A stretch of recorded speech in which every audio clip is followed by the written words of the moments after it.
بسم اللہ الرحمن الرحیم الصلاة والسلام علیک یا سیدی یا رسول اللہ وعلی آلک وصحابک یا سیدی یا حبیب اللہ۔ امام الانبیاء کے غلاموں، دعا مانگنے کا طریقہ کیا ہے؟ دعا کا طریقہ حضور نبی کریم صلی اللہ علیہ وآلہ وسلم نے یہ سکھایا ہے کہ اے اللہ مشکل کو آسان کر دے، دنیا و آخرت میں بھلائی عطا فرما، صراط مستقیم کو پر لطف بنا دے، ہماری منزل تو خود ہی ہے۔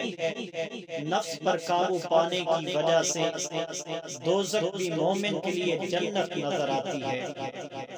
مومن نے نفس امارہ کی دوزخ کی آگ کی جگہ نفس مطمئنہ کا پانی حاصل کر لیا۔ عاشق دوست کے رخ کی شمع کے پروانے ہیں، اور تمہاری حفاظت کی ذرہ ایسے صاحبان روح کی پناہ میں جاؤ۔ عبادات کو فوت ہونے سے پہلے پورا کرو اور اس فرمان کی وجہ سے جگاؤ۔ جب حق نے محبت کا ہاتھ سر پر رکھا ہے تو عتاب میں بھی کرم کے دروازے کب بند ہو سکتے ہیں؟ تخلیق کرنے کا مقصد ہی احسان کرنا تھا۔